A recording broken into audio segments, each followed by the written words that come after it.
when I was 13 or 14 years old. I'm sitting there, just deer hunting, just hanging out, looking around, and I kept hearing something. I couldn't tell what it was, and I looked, and here come a pile of hens, and they're coming, and I start just sinking down, and they came right by me, and I'm telling you, it was a game changer. I learned more in that probably 20 minutes of them feeding, walking by that tree, all the little, all of that, all the little purrs and little clucks and little whines, and they, all of that, and that stuck in my head. I can go to school and I hear the teacher tell me this, and I'd forget it as soon as I walked out the door, but that stuck with me. I mean, I'll never forget that, and I thought, they are making a noise all the time. All the time. They're whining, they're yapping, just.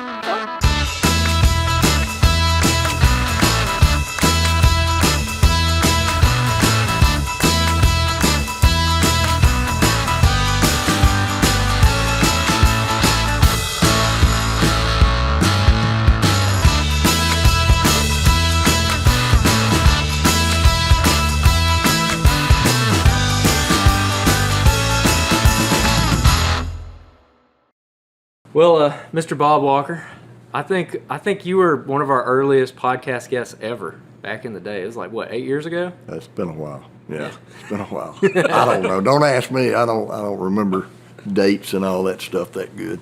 Yeah, I should have looked before we got on here, but I think it was definitely under 100 episodes, and this is going to be like 672, something like that. Yeah, it's been. What y'all been doing in your spare time? Episode. Growing beards. Growing beards. Yeah, Jacob got rid of the goatee.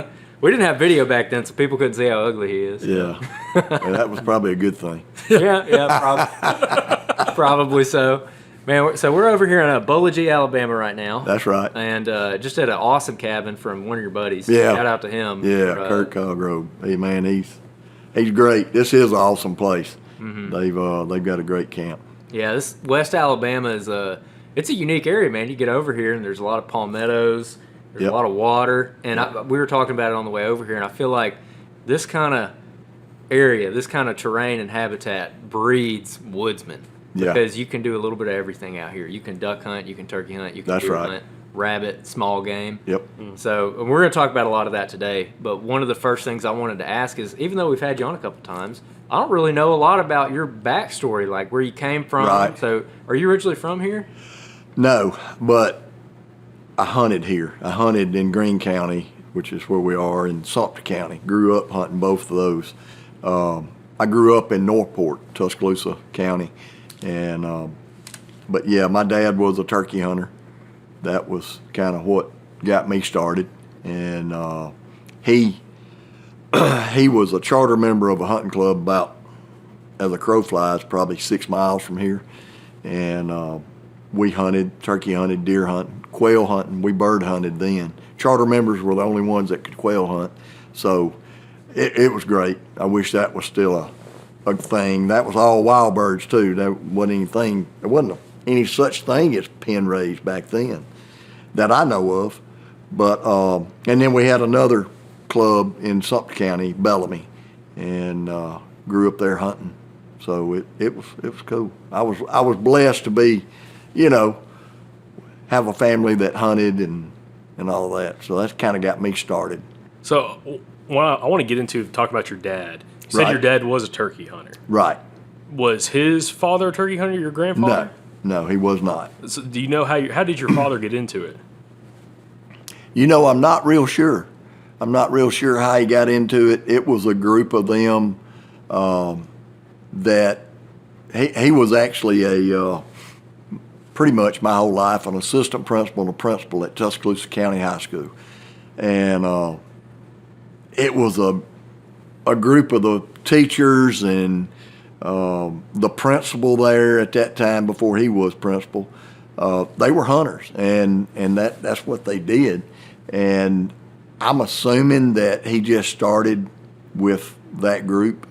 I don't think it was anybody older. There were a few people in Tuscaloosa County. One of them was an insurance agent, and I have no idea his real name, but his name was Turkey Johnson. So that was, I think that might have had something to do with it too. I can remember Daddy and I coming down hunting, and then we'd get back. Of course, you didn't have cell phones and all that back then, but I'd get home and he'd say, "Bob, go in there and call Mr. Turkey and Turkey Johnson and tell him about our hunt." You know, he was too old to go, and he got his enjoyment out of hearing other people's hunts. So it was pretty cool to do that. I wish I would have been more. I wish I'd have been a little older, where I could remember more about it. You know what I mean? Have y'all ever heard of Dollarhide Hunting Club? It's about 10 miles from here. It's in fact, the old camp house just burned down here not long ago, like last year, but it was some neat place. It was one of those places you go on a deer drive. I mean, it'd be 100 standers, that kind of stuff, dogs, and it was cool. It really was. I wish I'd have been a little older when I was there too, but you come back, have a meeting out front, and the people that kill deer were up there, and they'd be, talking about it, and anybody that missed, you'd be up there and they'd paddle you with a boat paddle. Whop! I mean, if you missed, you got a whooping. Yeah, one shot. Bah! But kind of a cool deal. Well, he was a member of that. Him and if you're a baseball guy, Mr. Joe Sewell. If you ever heard that name, well, he was a member. He took us to Dollarhide some for some deer hunts, so it was kind of cool to see that old style hunt. Was that the culture back then of a lot of the guys that did deer hunt? It was mostly all dog hunting? Oh, yeah. That changed somewhere.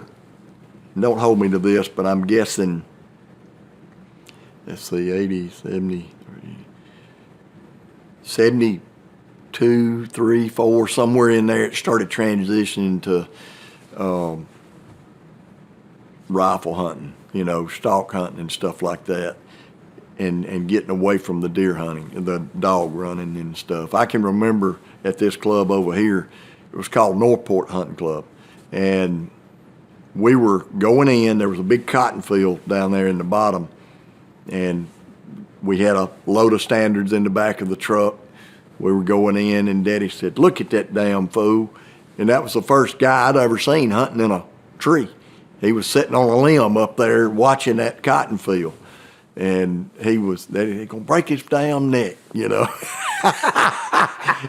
now, everybody sits in a tree, just about. So that was kind of cool. I'll never forget looking up there going, "What's the guy doing in that tree?" And Daddy said, "Look at that damn fool. He's up there and he had a high-powered rifle. I'd never seen one, high-powered rifle. That's what they used to call them back in the day.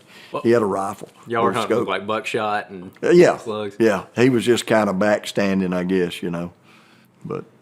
Now, anyway, going back to, I think you said Turkey Johnson, right, or Mr. Turkey.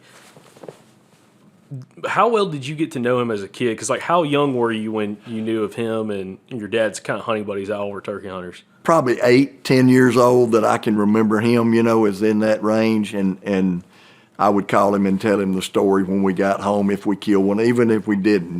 Daddy wanted me to call him, and Daddy would call him later and talk to him about it. And Daddy probably learned from him that way. I don't know that, but I'm pretty sure they probably talked about that. But, that was kind of neat. And I see one day, I've got people that I'll call now that, don't hunt as much because they can't. And I always want to make sure I kind of call them and talk about it, and because they get enjoyment out of that because they can't go like they used to. And I tell some of these younger guys that I hang around with, I tell them, "Look, now one of these days you're going to have to be toting me out there, but I'm going, when I get older." So it's pretty fun.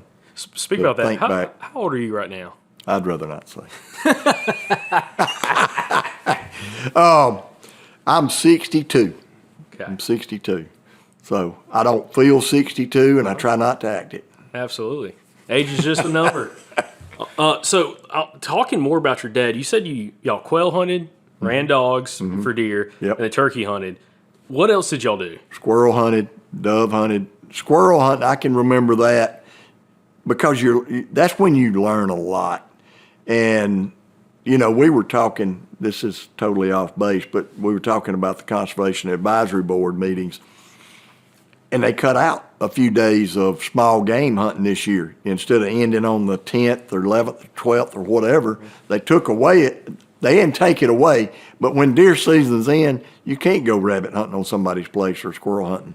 So we kind of lost those days. But when you're squirrel hunting in the woods, you're slipping, you're learning to walk quiet, you learn so much, So I can remember, I have a lot of fond memories of the squirrel hunting days when that's what you went squirrel hunting. Now, people don't do it as much. And the timber's changed too. It was a lot of hardwoods back then. Now it's a lot of pines. But still, it's a real fun way to learn and teach kids. And my kids, my girls all went. I actually had a squirrel dog, and we would have a blast. So I want to talk about you building up woodsmanship, hunting with your dad, and I don't know if you had any uncles as well that you were kind of surrounded by, but as a young kid, what did you learn from your dad, woodsmanship-wise, maybe from the small game hunting or even some other hunting? I can remember, and turkey hunting with my dad, I turkey hunted early on with him. He said I went when I was 4, and like Mom had to do something with my sister, and if he was going turkey hunting, he had to take me. So we went, and but anyway, he would take me almost every time I wanted to go. I'm sure sometimes he'd sneak off and, when he wanted to kill one probably. But I can remember him, turning around and looking at me and going, pick your feet up.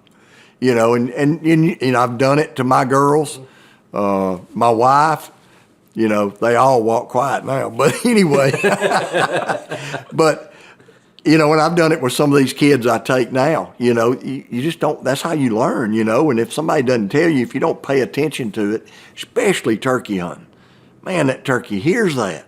If that turkey hears you walk up and sit down right there, he's not coming anywhere close to that spot. Now, he's going to keep gobbling. He heard something, he doesn't know what it is, but that's how he stays alive. A turkey walks around in the woods thinking everything is trying to eat him. And that's just what they do. So they're scared to death all day. And that's why they're so fractious, as a buddy of mine says.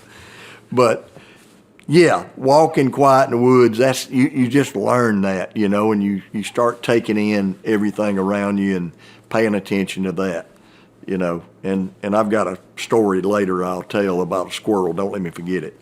Well, but go ahead. Yeah, we're going to talk more about small game hunting, too, because it seemed like that was a very impactful point of your life. Oh, yeah. Learning those skill sets, because Preston Pittman said the same thing.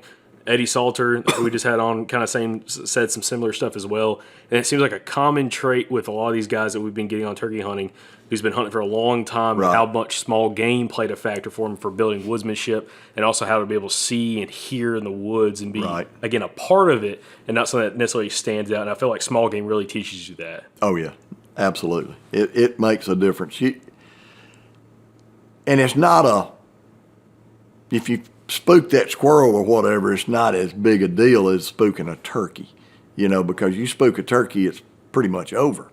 But that squirrel, you can just ease right on up. There's probably going to be another squirrel. And so the learning curve can be a little different that way. You're not fussing at the kids quite as quick as you were in the turkey woods.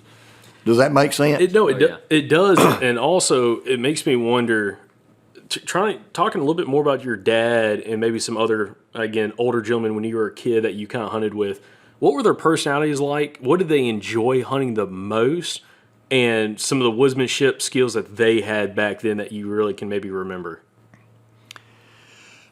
I can remember, there was no doubt my dad's passion was turkey hunting. I could tell that. Now, he liked to duck hunt, but that was when I was younger.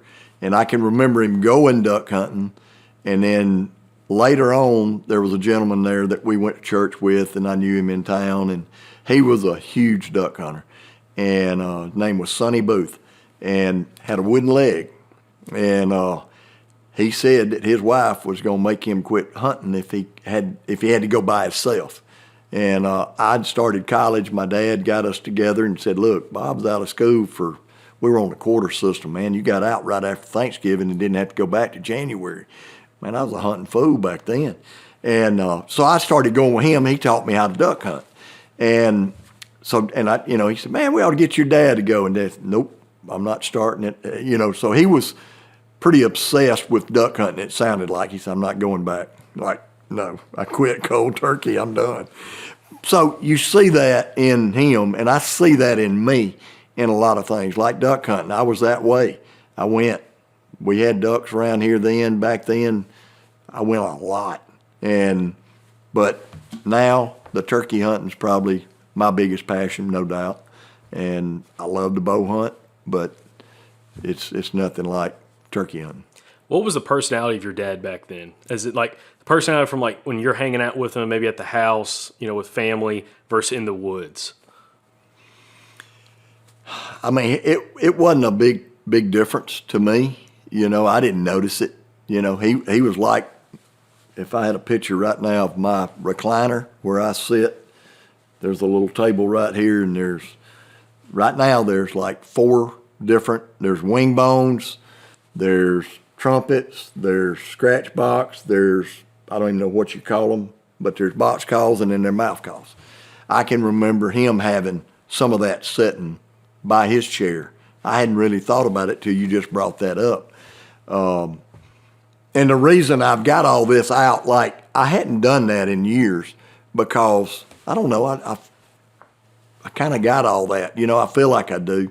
Well, this year, my voice, and I think we talked about it, I'm having some trouble with my voice, and I'm not going to be able to owl and I'm lost without it. I listened for a little bit yesterday morning, and I'm like, and that's the first time, and I'm like,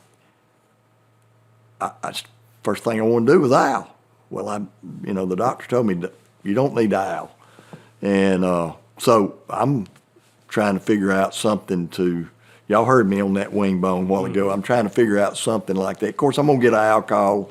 I don't have one. I don't have a crow call. I hadn't needed it.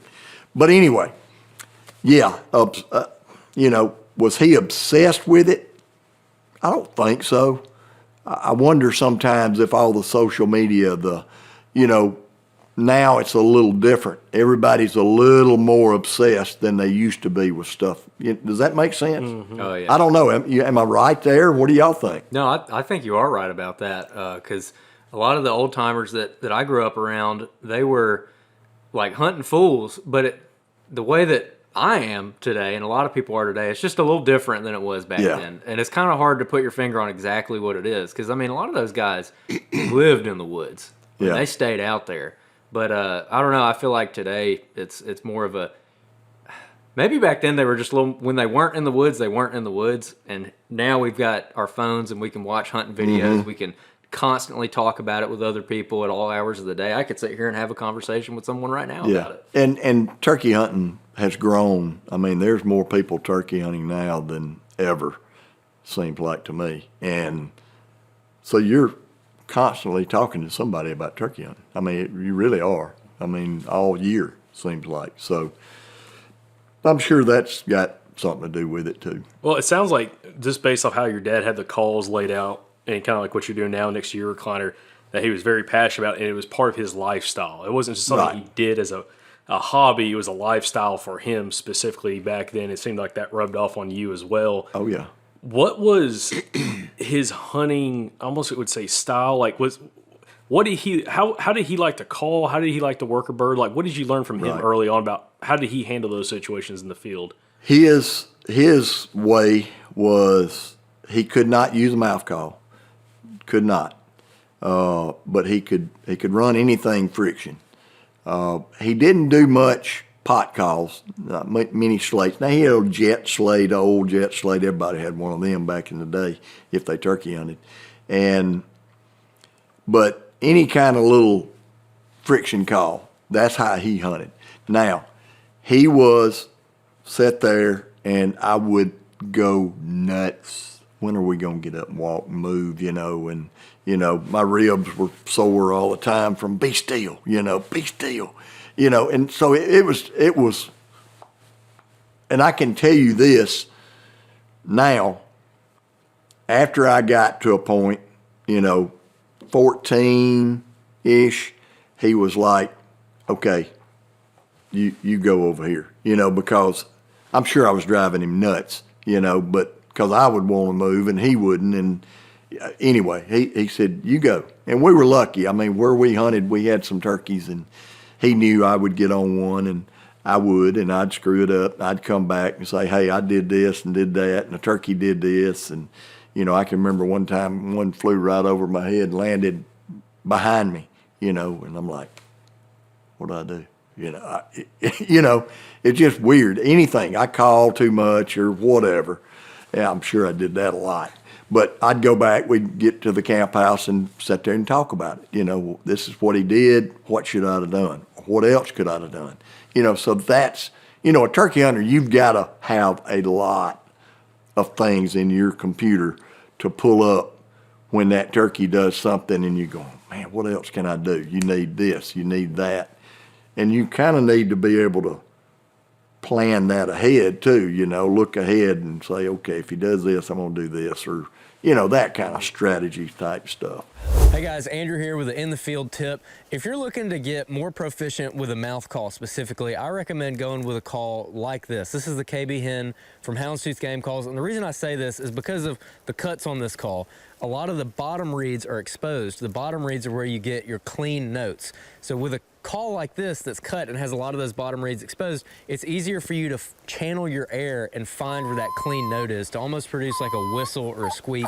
And once you find that, there's the front end of your yelp. And then the top reed with the cut on it is where you get your rasp. So if you're trying to figure out how to do that clean two-tone yelp, I recommend something like this, the KB hen, to get started. Find that high note, and then you'll be off and running. If you want to check out the KB hen and a bunch of other mouth calls, go to houndstoothgamecalls.com and you can use the promo code Southern25 for a discount. So outside of turkey calls and a shotgun itself, my favorite piece of gear I've ever bought when it comes to turkey hunting is a red dot sight. And my new favorite is the Vortex Viper enclosed red dot. As you can see, this sight is very, very rugged, which is great because I tend to break things. I don't think I'll be able to break this sight, but if I did manage to break it, it's okay because Vortex has their VIP warranty, so they'll replace it, no questions asked. But this thing is built like a tank. Another reason I like it is because it is made for a shotgun that's already drilled and tapped. This gun was already drilled and tapped, and so this is how the Viper comes out of the box. It comes with everything you need to mount it, and literally all you do is just screw it into the top of your shotgun. It takes 5 seconds. It's super, super easy.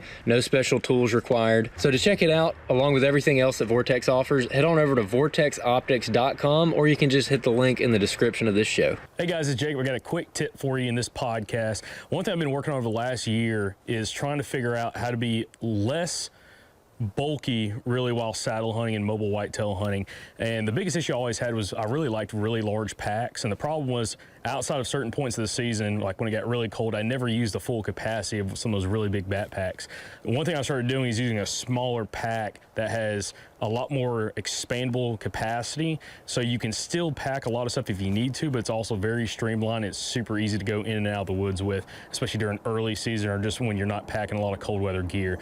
This is the Latitude Ranger 22. I used this all last season, and I could pack a surprising amount of gear in that pack, specifically a bunch of cold weather gear, both bibs, jackets, extra layers, along with a platform, or when I was hybrid hunting with a small little lock-on, having a small lock-on on here as well, along with my sticks.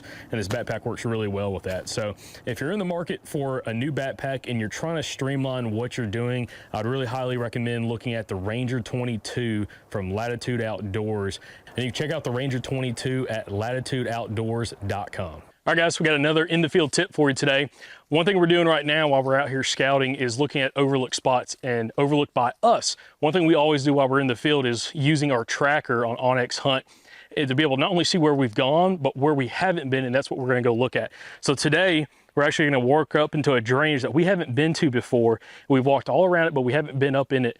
And again, it's a very important factor of using the tracker so you can see where you have been and where you haven't. A lot of times those places you haven't been is your overlooked spots. So if you want to try Onyx Hunt, you can download Onyx Hunt today and use the code Southern and save 20% on your membership. Now, But- one thing I wanted to ask about when it comes to your dad's generation is you'll hear a lot about how there used to not be a lot of turkeys, and it sounds like you kind of always had them when you were young. Do you know, was it ever like that in this part of Alabama where y'all were hunting? Or like, when did they get into it? Like, the turkey numbers got up, or were they always here? In my opinion, Greene County and Sumter County always had turkeys where we hunted. We were in the river bottoms, that kind of stuff. Now, I can imagine parts of Greene County and Sumter County that were in the prairie type soil and grounds. Yes, I can see where there weren't as many turkeys there then. My granddaddy was a cotton farmer just north of Tuscaloosa and north of Northport, and there were no turkeys there, none. And there are now, but there were none then.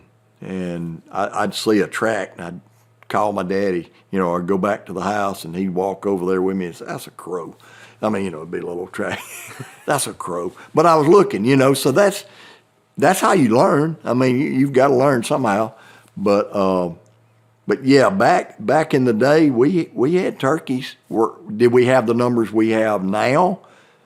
I don't think so. I don't think we had the numbers we have now. But I don't want to get off on this tangent, but everybody talks about the big problems of the turkeys and the big studies and all that. Look, we had, I think it was five summers in a row that it was wet. I'm talking about rained. If you wanted to work a road on a place or anything, you couldn't do it. It was wet, and that you can't raise turkeys doing that. And then we finally have had some dry May, June, and turkeys raised, and our numbers are coming back. Is that all the problem? Maybe not. Yeah, I hope people are trapping coons and whatever, but I think that was one of the biggest problems. Coyotes are big, and people don't realize coyote catch a turkey in a heartbeat, especially a gobbler. If he's strutting over a hill, that coyote, he's got him. So we had that at Bent Creek before the TV show started, Turkey Thugs. I was calling up, having customers kill anywhere from 15 to 20 turkeys a year on the place I hunted. And that went, the first year, it went down to like 7 to 9 because I was gone so much. Nobody else was hunting that property.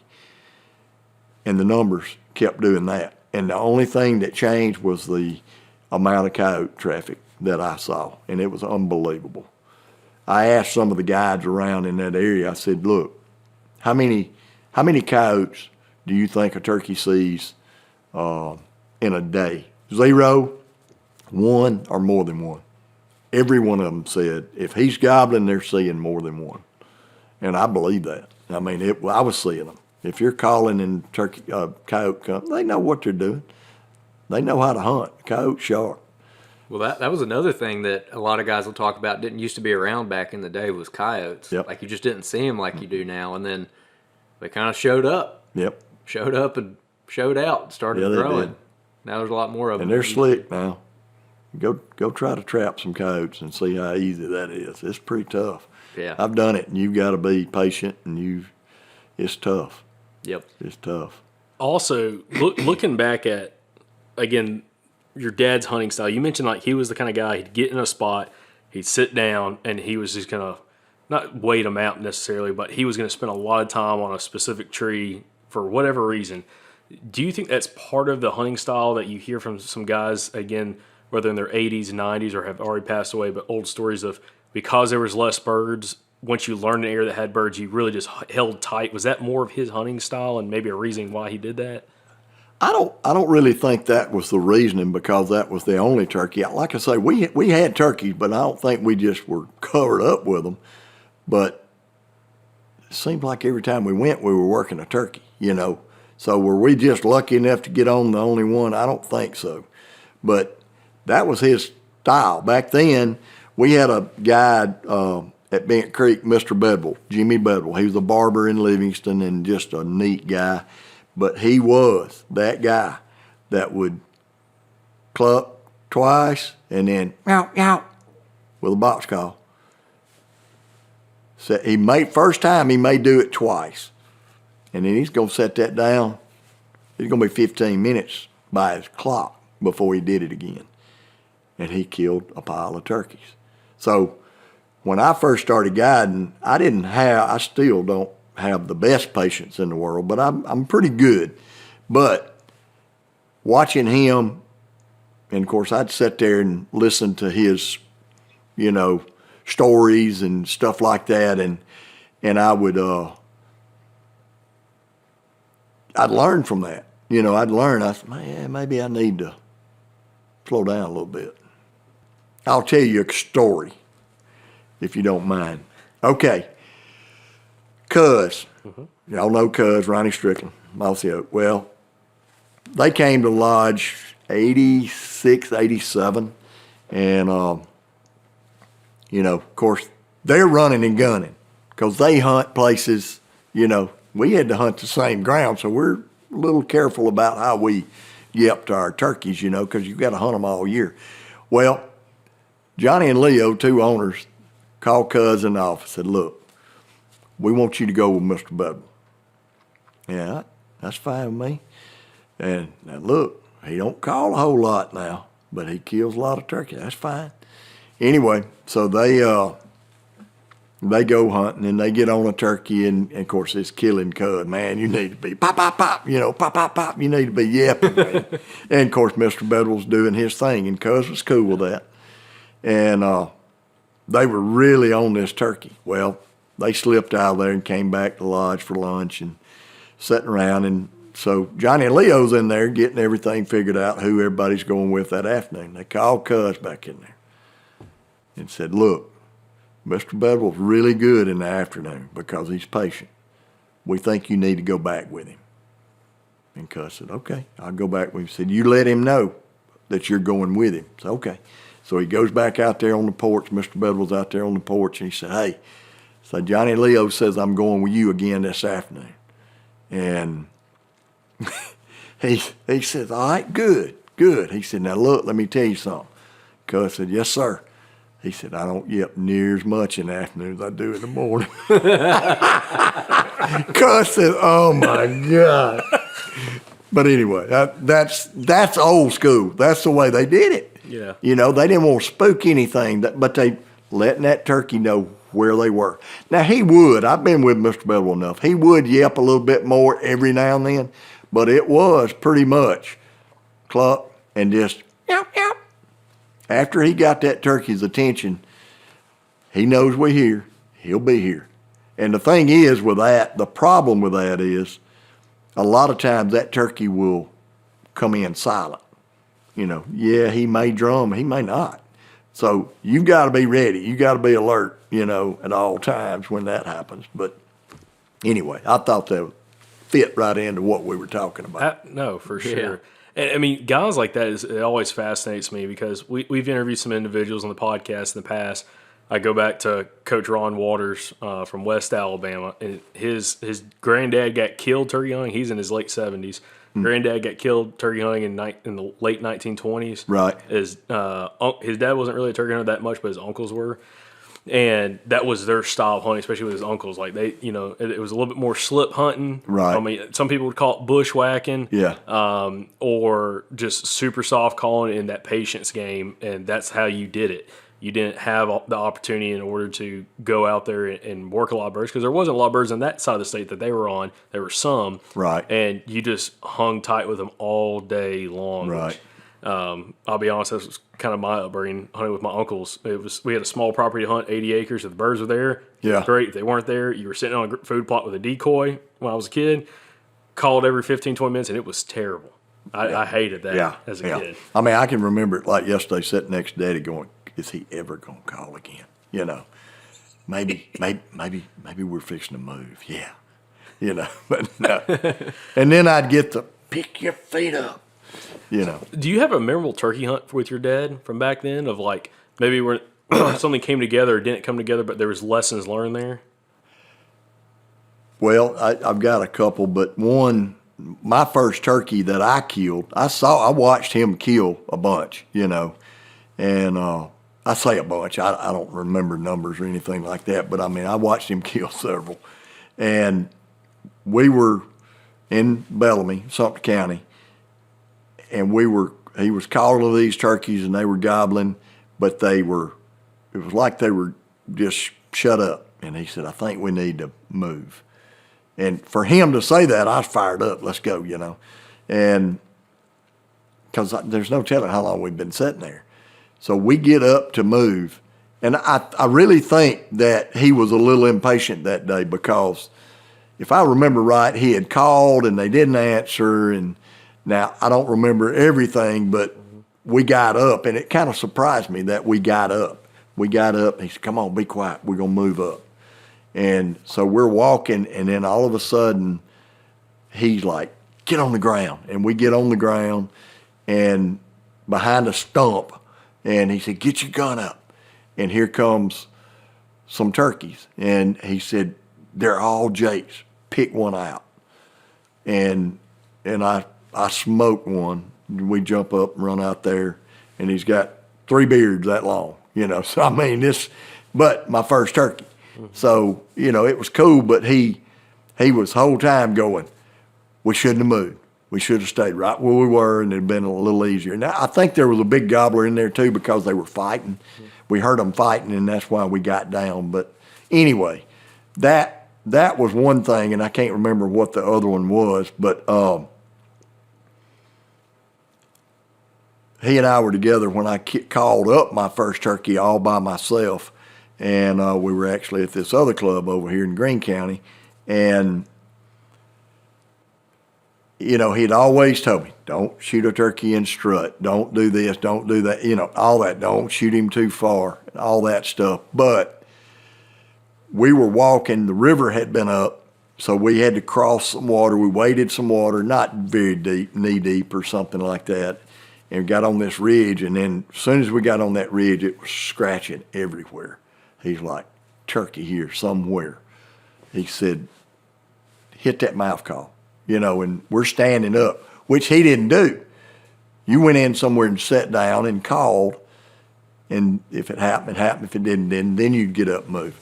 But he said, hit that mouth call. And I yelped, turkey gobble. He said, get up there. That's yours. You know, you got it. And so I got up there and sat down and started calling, and it worked perfect, you know, and he came up, and I mean, the turkey was 10 or 15 yards when I shot him because he strutted all the way in, and I wouldn't shoot him in a strut. When he got close enough, he picked us out, and he did that, and I shot him. So that was my first, you know, that's pretty cool. Call up your first turkey. But noticing that scratching, you start, you know, then I started like, oh, okay, pay attention to that, dummy, you know, one of those things. And that's one that those subtle signs that don't get talked about enough is looking for scratching, especially aging, scratching, and what's fresh, what's not. Yep. Is that something, again, your dad really focused a lot on, or was that something that was just subconscious and wasn't like communicating? I think he paid attention to it more than I thought, you know. I really do, because he was like, you know, I can remember us walking. You know, a lot of times people will see something and they'll think it's scratching, but it'll be armadillo. You know, there weren't any armadillos back then, none. So you'd be walking and you see any scratching, it was a turkey. Wasn't any wild hogs back then. It wasn't anything like that. So, but he noticed it, you know. The more I think about it, he did notice a lot of that. And that would, hey, we need to sit down. Here's some turkeys here. This is fresh. You know, that kind of stuff. Then how did this transfer for you? Like what you learned from your dad and hunting with him, and you know, he was a very patient man, but also seemed like a ton of woodsmanship and was willing to kind of, in the certain circumstances, wait out a bird and really get that bird to commit to him. How did any of that transfer when you started hunting more on your own and weren't hunting with your dad as much? Like maybe late teenage years or getting into your 20s? I would say late teenage years, early 20s, none, because I did not have a lot of patience. I had to learn the hard way, and I think that's why he knew that.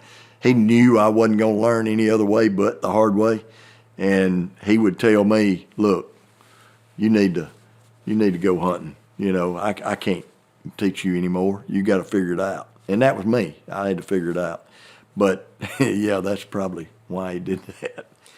What were some of those hard lessons you learned early on? I got up and would leave, and it'd be turkeys. I'd get up and walk a few yards. God, don't get turkey running off.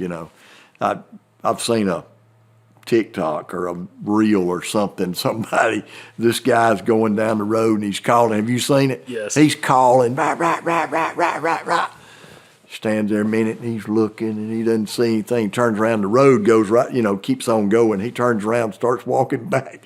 You see a gobbler walk out in the road, run and take off. Yeah, that was me. That was me in my early 20s in college. I would do that, but I learned from that. I'd be so mad at myself the next day, I'd be a little bit better. So yeah, it's a learning process. And patience too comes more when you get confidence in what you're doing. Like once you call a turkey and he comes and it took a while and you saw, look, he was coming the whole time. It didn't matter that what I did, I wasn't calling and he was still coming the whole time. Sometimes you got to shut up where they'll quit gobbling and start walking, and you learn that. And then hopefully you learn that, but. How did you build confidence early on, or how long did it take you to feel like you were more confident with what you were doing? Just having success, when I started guiding, I had killed, I was killing a lot of I'm not going to say a lot of turkeys, but I was killing turkeys and was pretty successful at it. I had confidence then, of what I could do. I could owl, I could crow. I felt like I could make a turkey gobble. Well, I had a friend that introduced me to one of the owners of Bent Creek, and they might need a guide, might not. Didn't know how this was going to go, and I had one guy that wanted to come, and he always brought a lot of customers in deer season, and thought about bringing some. So he's going to come himself. So they call me. I go down there, and we start hunting. Well, when you're guiding, you've got to go every day. If you got a customer, it doesn't matter if it's raining, he wants to go hunting. Doesn't matter. He's paying, or somebody's paying for it, he wants to go hunting. If it's windy, it doesn't matter. So you've got to go. The more you go, the more you learn. You learn more about what they do on a windy day, on a cloudy day, on a rainy day. You pay attention to things like that because you've got to.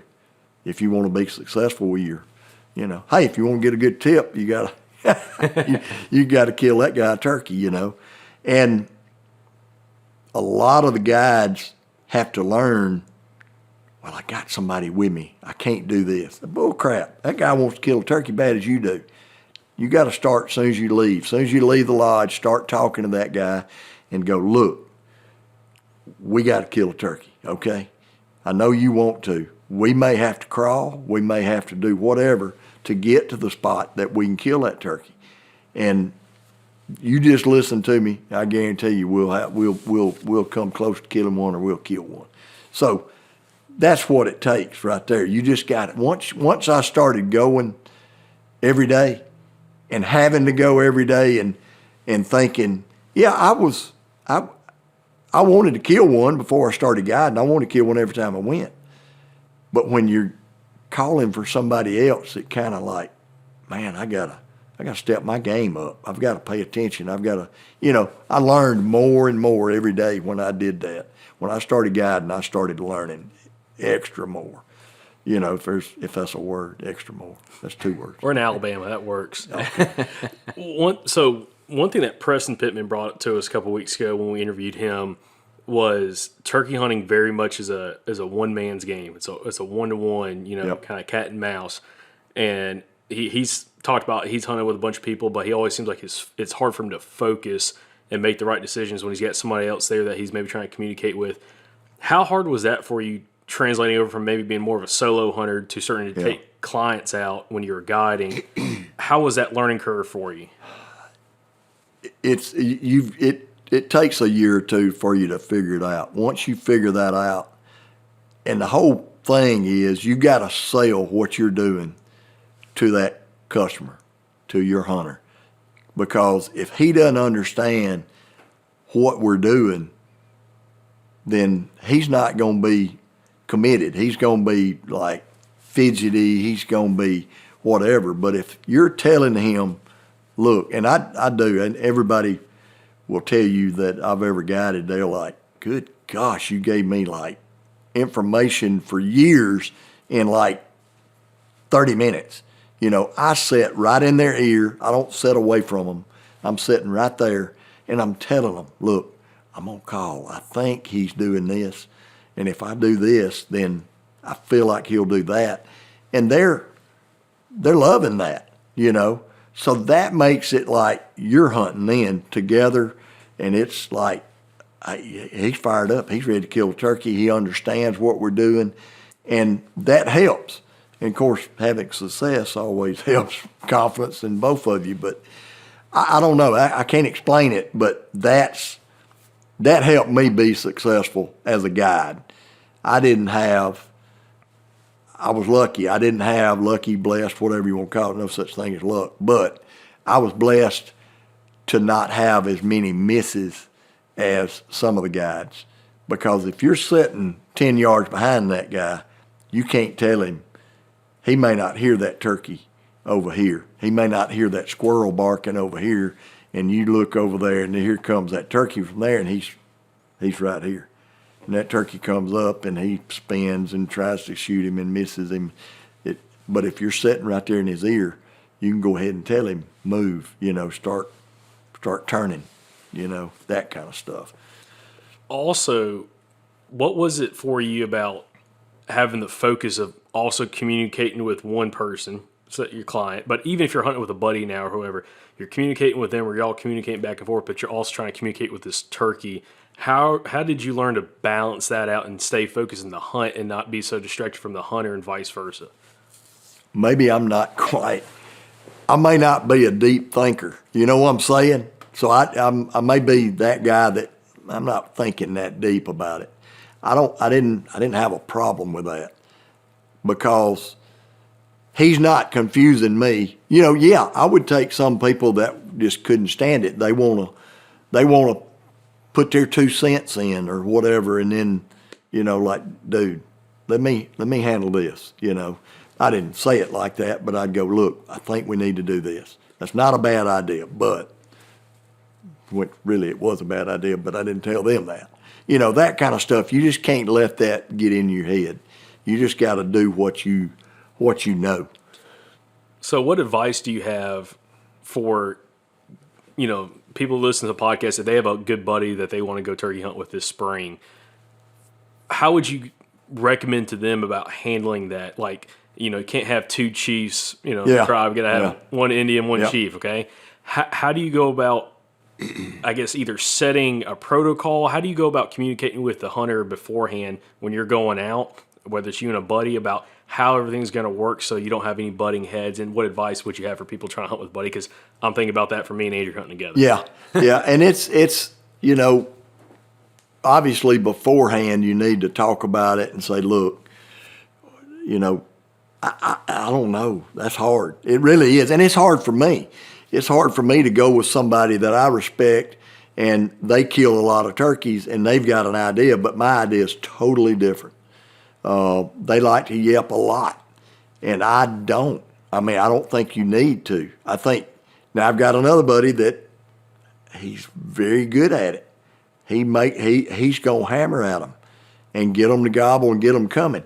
But he hunts out of state a lot, and that'll mess you up. When I went out of state with the TV show with the Turkey Thugs, and you go somewhere like Texas or you go out west or somewhere like that, and you come back to Alabama, you catch yourself hammering at these turkeys. I'm like, what am I doing? I'm I'm in Alabama.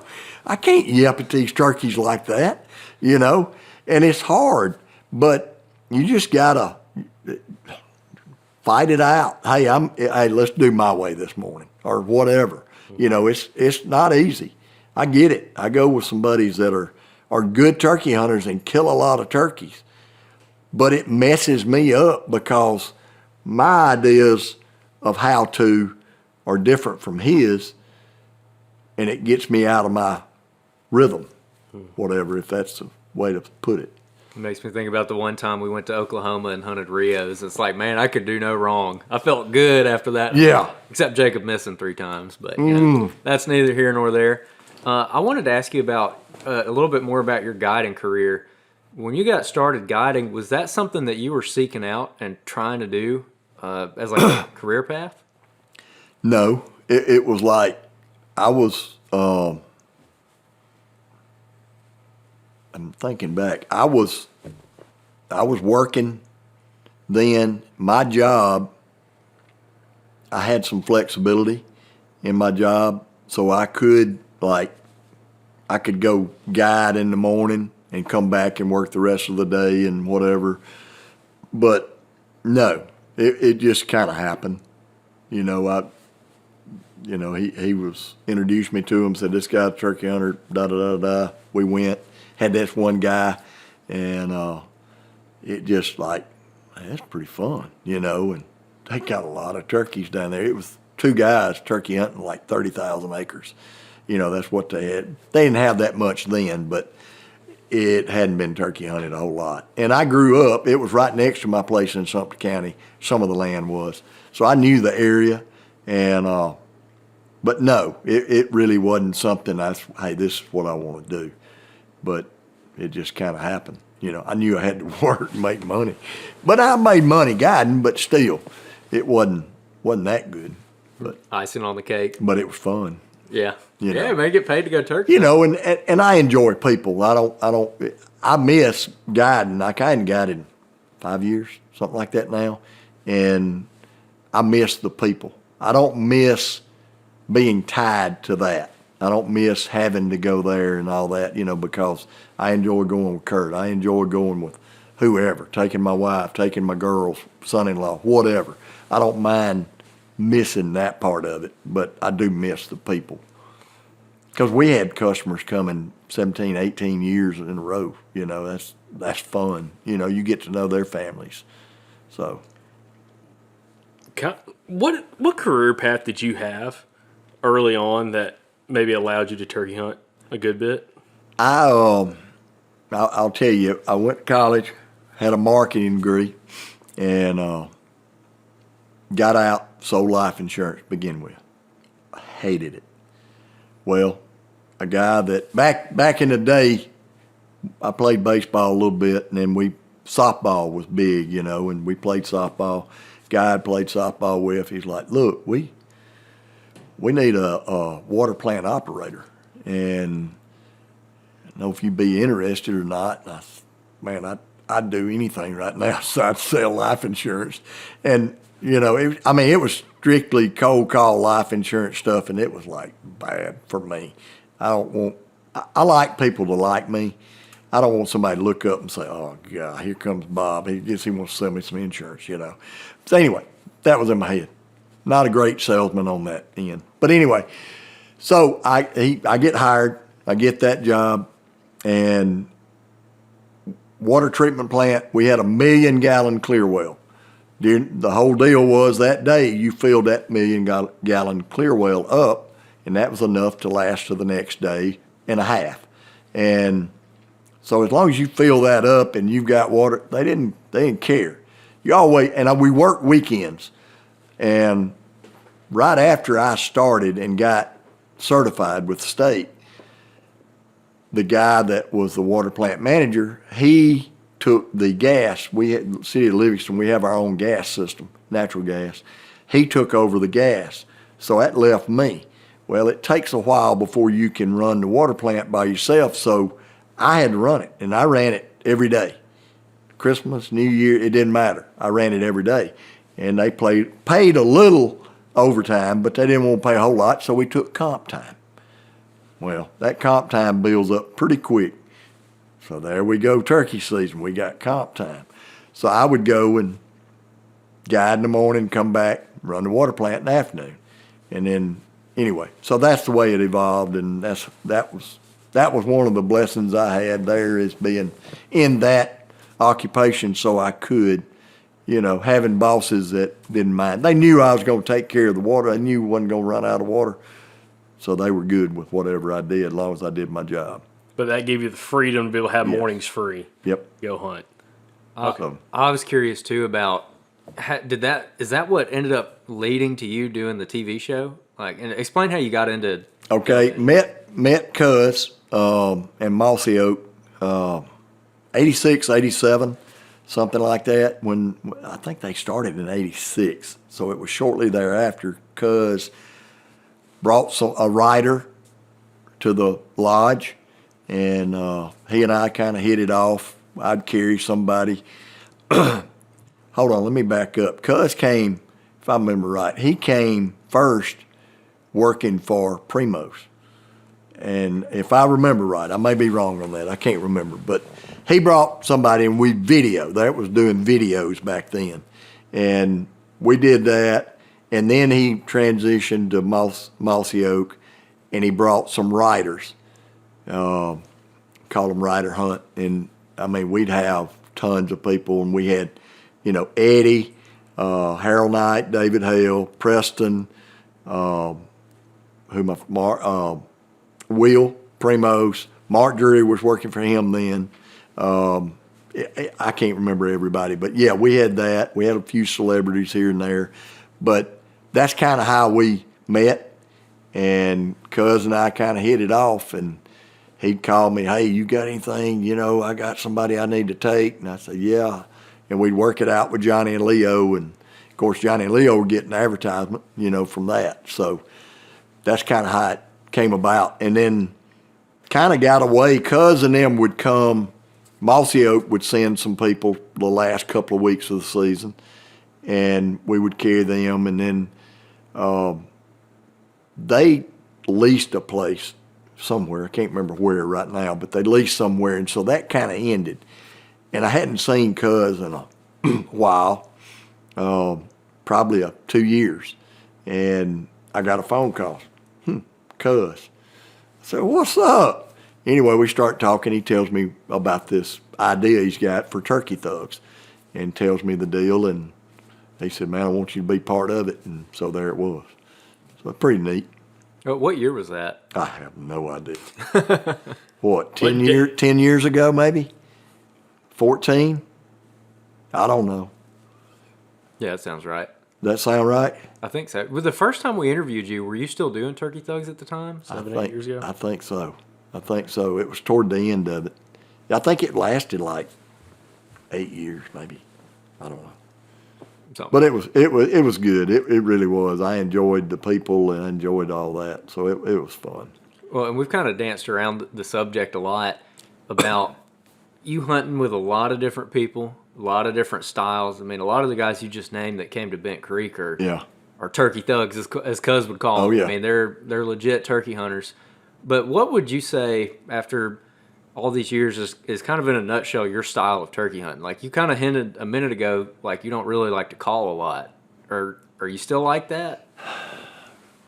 I'm probably on the lower end of calling as far as not as much, but then again I do call. I guess what I'm trying to say is I like to ease into it. Some people jump,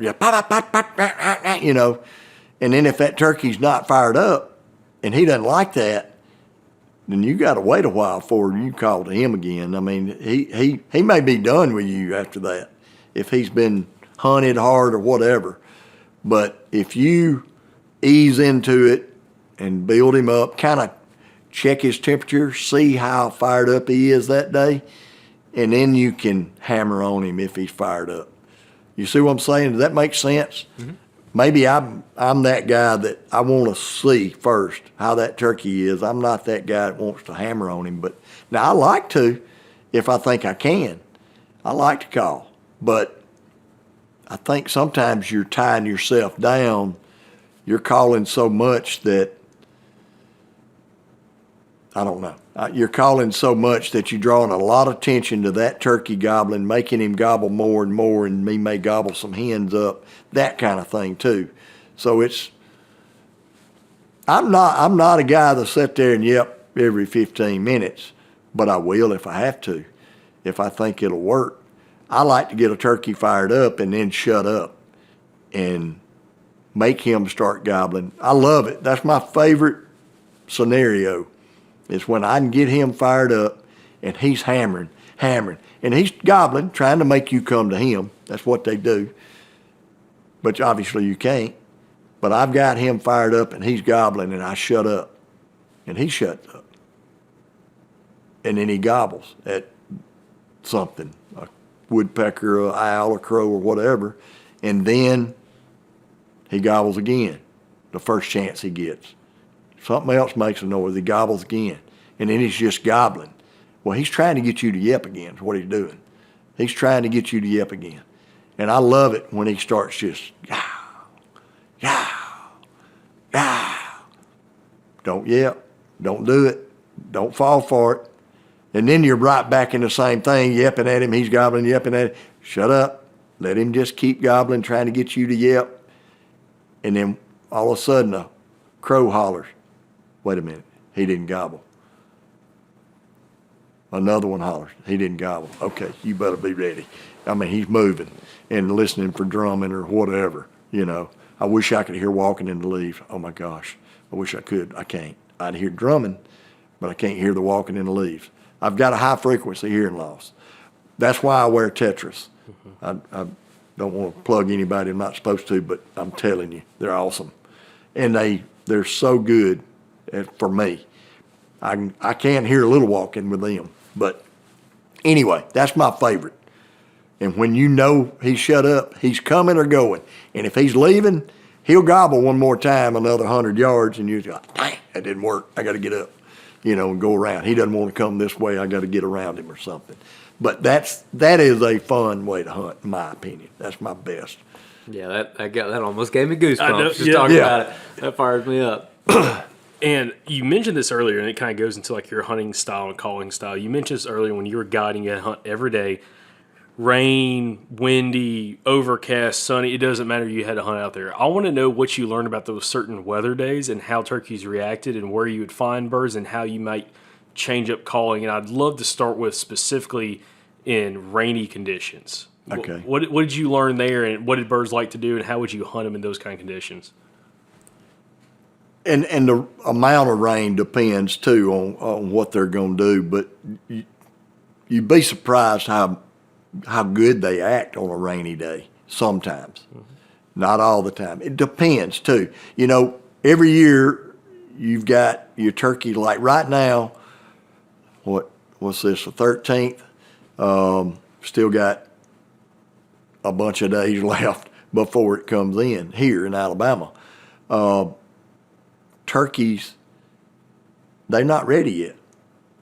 So if it's a rainy day right now, it's going to be hard to hear much gobbling going on. They're not fired up. But if they're wide open and they're really getting it, and it's a rainy day, one rainy day, you don't have like 2 or 3 rainy days in a row, that one rainy day a lot of times won't bother them one bit. Go to where you know they are and just act like it's not raining, man, and get there and be patient a little bit. He's going to gobble a little later, but, man, don't not try to make him gobble and stuff like that in that rain, because he's in love.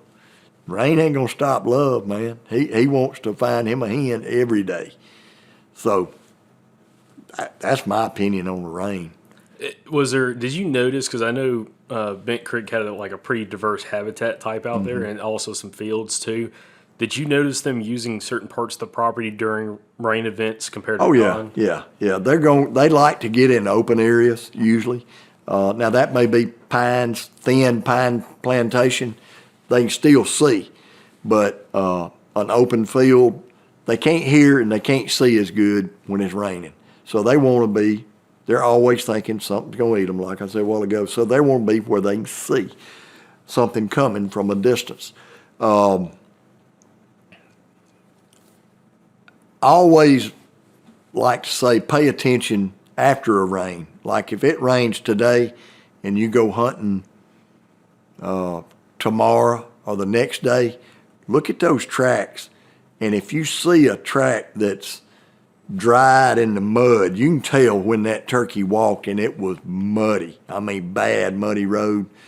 Well, that was that morning right after the rain. It hadn't dried up any, and he was walking there right after daylight. Well, remember that, because he's going to probably, if it rains the next day, well, that next day, be somewhere close to that road.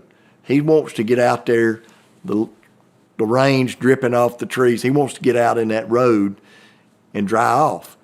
And I'm thinking of a place at Bent Creek right now that was notorious for it. They always loved to walk this road, and it was on a high hill. And I've had so many turkeys killed right there after a bad night of rain. And they didn't gobble at daylight, but we sat there, and right after that, they'd start gobbling. You'd hear them, and they'd be coming to that road.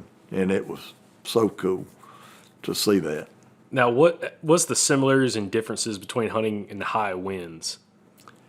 High wind's pretty rough. That's kind of the same thing. Of course, out in an open field, they don't like that because they're getting blown around, but they like to get in a bottom somewhere. I see a lot of that. Man, we were in Kansas one time, and it was sleeting. It was awful. And, here you are. You've got to go hunting, You got the cameras. It was me and Joe White. If you ever met Joe White, great guy from Missouri. But we almost had it happen right after daylight. They came toward this field, wheat field, and I couldn't shoot. It was 4 gobblers. And if I shoot this one, he was right over my shoulder, and I'm going. But he was on this shoulder. He had to set up on this side. So he's not looking right down my gun barrel, and I'm going, I can shoot the first one. He said, I can't see him, So you're in that, but y'all know all about that. I can't see him. He said, shoot the back one. I said, if I do that, I'm going to kill 2. It's all right, well, don't shoot that. No, so it was, well, after that, one of the hens finally picked our land guide out back here. His coveralls were like white. They were faded. I'm telling you, he had wore them a long time. But anyway, they went off in this river bottom. And the river made a horseshoe. And I didn't know the land, and the guy was telling me, he said it kind of drops off, and he was having to leave. So we kind of waited a while, just hung out. I said, let's get on that bank of the river. And I could see it drop down, and I said, let's ease around this way. We got over there to where it dropped down. And all those turkeys, hens and gobblers, they were all just in that little lower spot, and they were just sitting there preening. Some of them were just standing there like this going, it's miserable out here. They felt like we did. And we actually almost closed the deal right there. And I got Joe, and he spread his tripod legs out, and he crawled up there, and we're freezing. We're soaking wet, crawling on the ground. And he got up there, he said, all right. And I started crawling, and they just decided it was time for them to move on. They didn't see us. And we were going to just ambush them, get it done, and it didn't work. But it was cool to see what they were actually doing in that cold wind and rain. But the rain had stopped, but it was just howling. And they don't like it. They don't like that at all. I can remember at Bent Creek, had a guy one afternoon where we were going to slip up to this green field and then go out the back of it, hardwoods. And we were easing up there to it, and I see a hen coming down the side of the field. And we just eased over and got hid and got set down. I said, get ready. And I yelped a little bit, and nothing. And 2 hens came down the edge of the field, and they were 20 yards from us. And they stopped, and they were just pecking and piddling around. And the wind started blowing. There was a front supposed to come through, and the wind picked up 25 miles an hour. Like that. And it was like, boom, their heads went up. I mean, they wasn't seeing us. They were like scared to death. And they both eased over there in the edge of the woods. And one stood there and looked. The other one was preening. And, I mean, they didn't move for like 30 minutes. And then they turned around and went back. And they were alert. They were spooked the whole time. So wind is probably the hardest thing, I think, to hunt in. Number one, it hurts your hearing. You can't get in an open area. The wind's blowing out there more, but there's no tree noise. And you can hear one gobble if you're out like on a hill in a cutover or pasture. Greenfield, if you can get out in the middle of that greenfield, it makes no sense to get out in the middle of it, but it'll help you hear. You know, I know you're scared something will see you, but whatever it takes to be able to hear a little better on a windy day. How does your calling change on windy days? Like if you do find a bird, whether you visually see him or you get that one or two gobbles, I know every turkey's different, but in those circumstances, do you approach it differently with, I'm saying like, you know, that 12 to 15 mile an hour wind where it's loud enough where it's hard to kind of hear, but you can still work a bird. Like, how do you like to handle that circumstance? Because it happens a bunch in the springtime here, especially early season. Yeah. You've got to make sure they hear you. I mean, don't be calling the same level. If you're one of these that calls a little softer, you're going to have to pick it up a little bit. Make sure they hear you. And like I say, you got to take a chance on those days and yelp a little bit louder. You know, maybe get you one of these aluminum calls or something that's, you know, will pierce that wind a little better. But that's, you know, open ground, they gonna be somewhere, but just be careful because you're gonna spook some turkeys on a bad day. I mean, it's hard not to. But if you're hunting somewhere and you don't have but a day or two, I mean, you got to hunt. You know, just be careful on your moving. Everything's moving, so if you move slow, you can be okay. But you'll actually get lucky sometimes. I've done it on a windy day. Everything's moving. And, you know, maybe stay in the edge of the woods instead of in the road and just ease along and may catch one staying in an open spot, mainly the road, and everything's moving. You might get lucky there. Be careful moving because, golly, on a bad day, you'll spook some turkeys. I hate spooking turkeys. Well, and I'm glad you brought up earlier about rain, but also when turkeys getting in more select cut pines and that open ground. Because, again, I've seen that, but also getting down those little creek bottoms, and especially like high wind conditions, because we had a couple days last year where you get up on a big ridge and you couldn't hear anything, but the second you drop down a creek bottom, you could hear fine. Yeah. It was like the wind wasn't howling down there, but, you know, 100 foot up the ridge, it was completely different. Right. And then you could get on birds down there because they're doing the same thing. They're trying to get out of that wind, so I'm glad you brought that up instead of just saying, oh, go out in the field, because I think a lot of people, when they think of rain, and even some kind of, not like real high winds, but a little bit of wind, think of like open ground, like a clear cut or a field, which is fine. Right. But also, I don't think as many people think about like those open woods or those creek bottoms, they can get out away from that stuff. Yeah. So, and how did, also, you mentioned a couple other things, especially like not windy days, overcast days. Yeah. You know, maybe acting a little bit different. What did you notice on, or what have you noticed anything about on overcast days, you know, pre-front or just kind of the back end of a front? I don't really. I mean, everybody always talks about, you know, is this a good gobbling day? Is this a, you know, because that's the main thing. You got to hear one first, or you should, or hope you do. But I don't think they act any different, you know, other than they may gobble better on a pretty day. But I'm telling you, some of these cloudy days, they hammer just as good.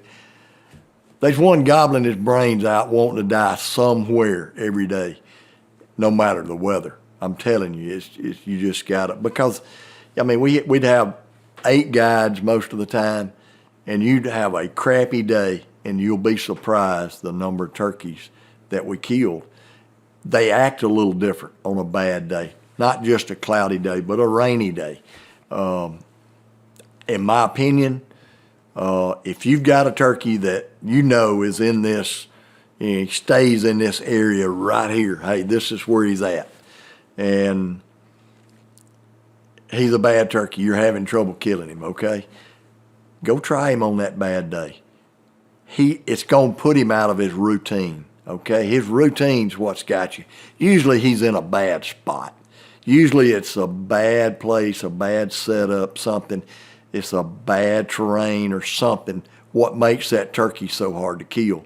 But on a rainy day, a bad day or something, if you go to that turkey, he's going to act different. Most of the time, he's going to be different and do something a little different. He may be a little easier to kill that day. Can I tell a story about Please. that? It hits me. It reminds me of something.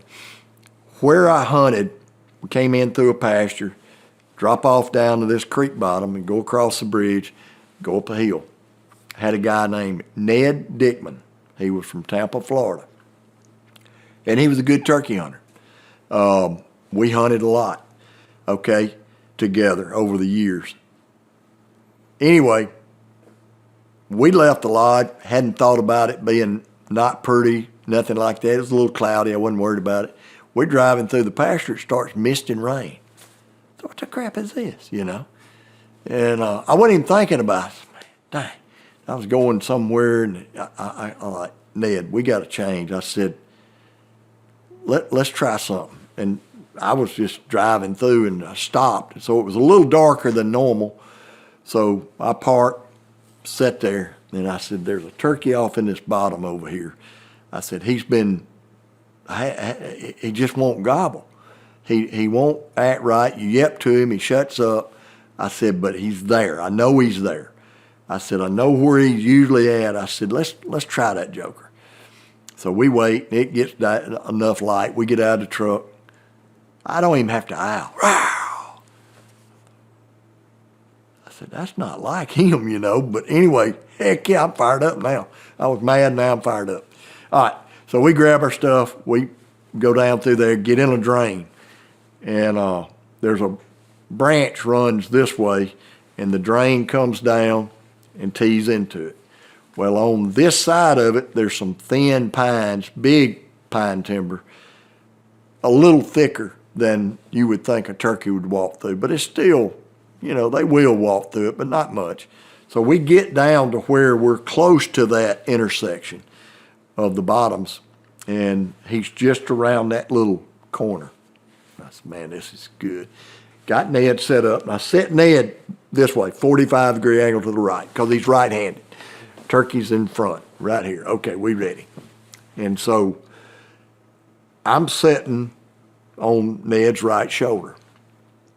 Start calling. Man, he's gobbling. I said, this joker's, this is good, you know. It's not like him. Man, we gonna kill this joker is what I'm thinking. And I'm yapping and he's gobbling. And finally I said, all right, I'm gonna shut up. I said, we gotta leave him alone. I said, just pay attention. Well, we're sitting there, and I mentioned this a while ago. We've been sitting there 15 or 20 minutes after he shut up. Nothing, not a sound. And I hear a squirrel start barking over here. I went, oh, crap. And I'm facing, I've done turned and I'm looking this way, and I get my head turned. I hope I didn't get out of camera, but I start turning my head to the right, and I look and I see him, and he's coming through that thick stuff, and he's coming around behind us. And I tell Ned, I said, Ned, I see him. He's behind us. He's coming around.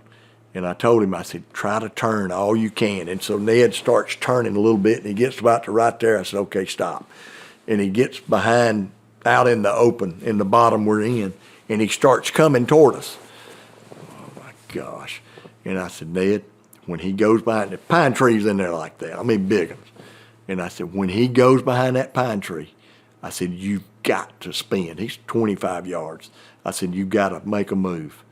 And, I mean, we're out of position bad. And and when he goes behind that tree, Ned, and he chickened out and he stopped. And, and I'm like, Ned, I understand. I said, you got to do whatever it takes. You got one more tree. And he's steady coming at us. And I said, when he goes behind that next tree, you got to make a move. And he just couldn't. He could not turn. And I'll tell you something, I think that was a problem that I've thought of later. But anyway, so he doesn't move. Well, the turkey's coming. He's He's 15 steps. I mean, he's close. And it's, you see that before, you know, he starts doing that. Ned, you gonna shoot him, you better roll, you better do it. You know, and Ned spun around, the turkey took off flying, and Ned, boom, and of course missed. God, dog, I shouldn't have shot. You know, he said, boy, it'll be hard to kill now. I said, yeah. You know, he's a great guy. He's been around a lot, around us. He's gonna be easy to kill now. Yeah, right. But anyway, so first thing I want to do is let me finish this. Okay, so we go back to the camp. And the pretty cool thing about Bent Creek, we'd all hang turkeys up on the porch, on the post and stuff, and everybody sat there and tell the story, and you'd listen to all that, which is cool, which you learn from it. I did. That's what I always did. No matter who was telling the story, you learning what they did, learning ways to do different things to try. Anyway, Johnny Lanier, he's one of the owners, and he's a vet. And he talked real slow like this. Funniest human being you'll ever meet, but it's a dry sense of humor, okay? Anyway, he looked at me when somebody was telling a story. I was in a rocking chair. Ned was sitting on the bottom of the porch, feet on the ground right there, and Doc standing by him. He's a vet. We call him Doc. He looked at me, and I went, and then he just went, and he starts listening to the story. Well, after that story, he looked down at Ned and said, what'd you do, Ned? Ned said, I missed. You missed? Now, Johnny didn't have a clue what happened. Doc didn't. He said, you missed? What happened? Was he running?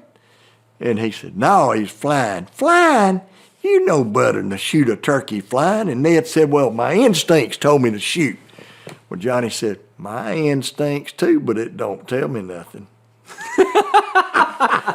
How the porch just fell out. I mean, I've never heard of that. Never heard that in my life. Well, Ned, what I think happened, and it's one of my pet peeves, when everybody sits down with your vest, you sit down, you put your pad under there, and you're there, okay? Well, if you go to turn, you're sitting on it. You're anchored to the ground by your butt, so you can't turn. When I sit down, first thing I do is do that, take my vest off. Your pad's still there. You can do this, you can do a lot more quicker and quieter. It's huge. I mean, that's what I made everybody take. I think that's when it started, but I'm not sure. And that was early on, but I make everybody, hey, slip out of that vest. And they look like, why am I doing that? And I'll explain later, you know.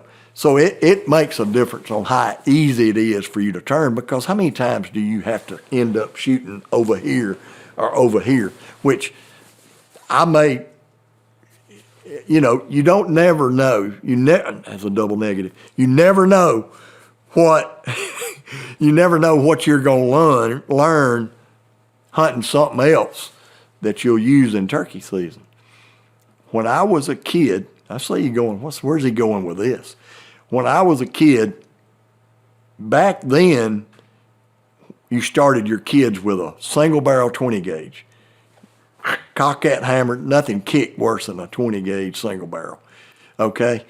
But we were dove hunting, and Daddy, he'd let me sit by myself. I'd hunted, been growing, I don't know how old I was, probably 11-ish something maybe.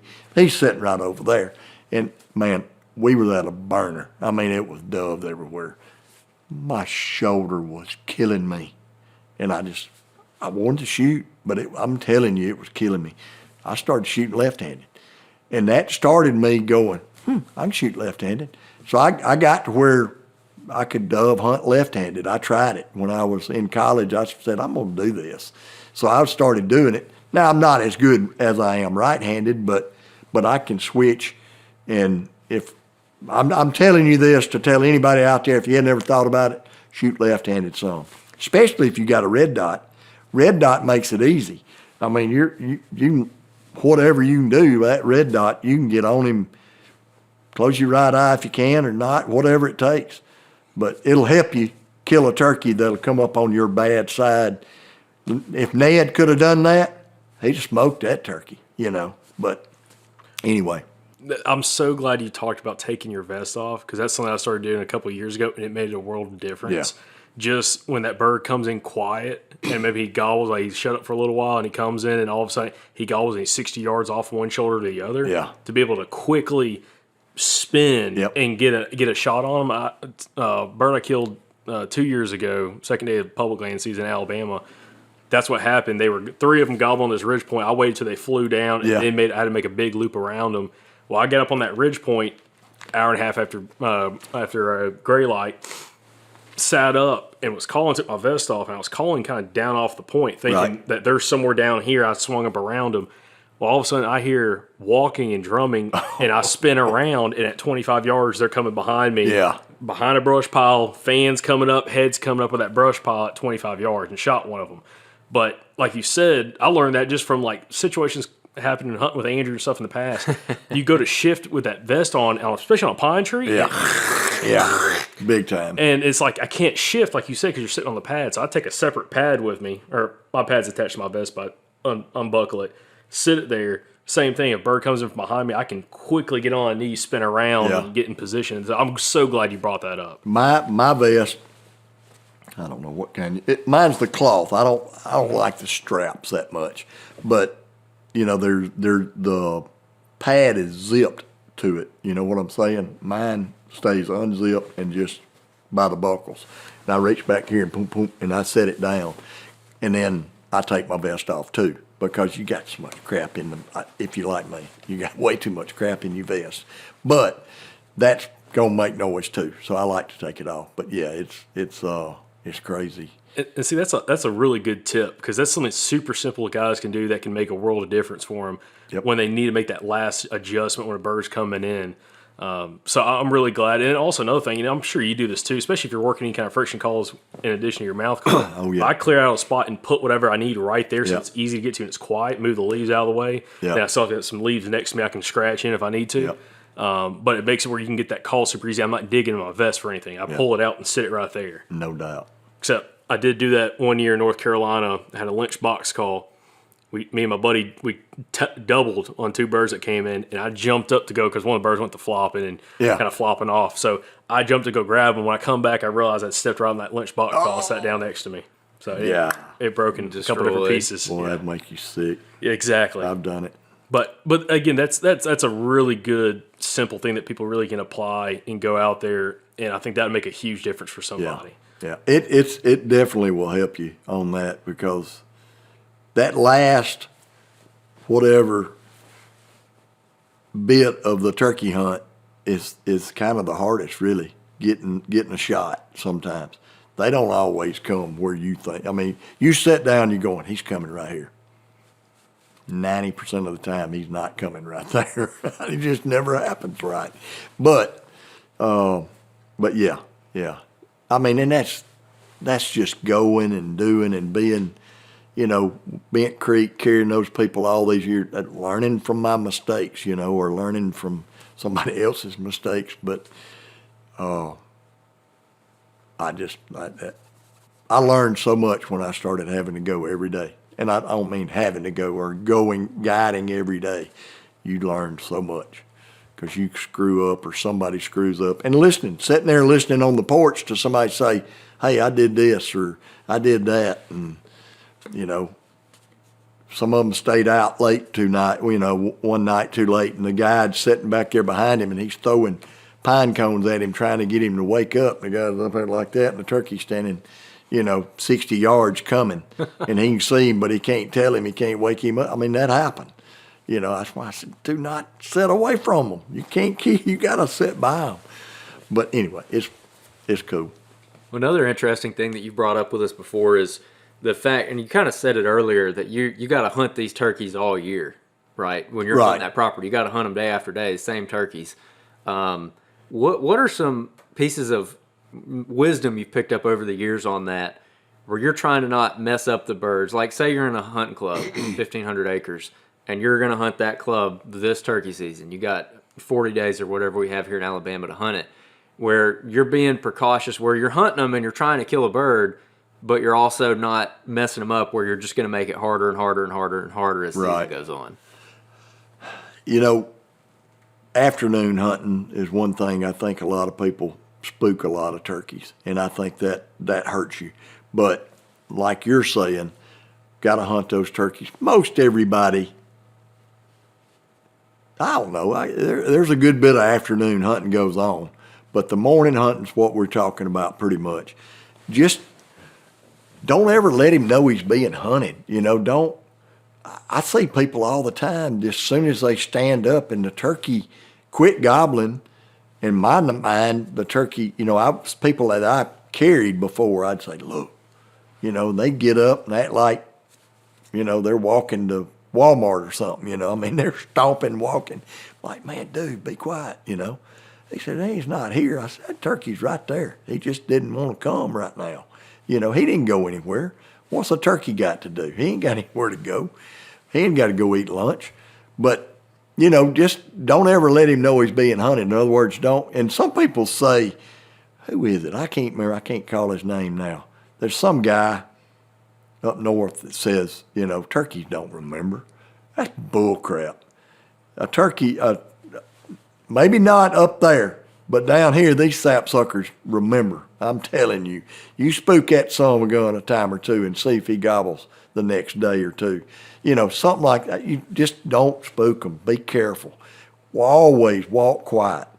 Don't assume that there's no turkey right there just because he didn't gobble. Like you're sitting here, you're owling or crowing or yelping. He didn't gobble.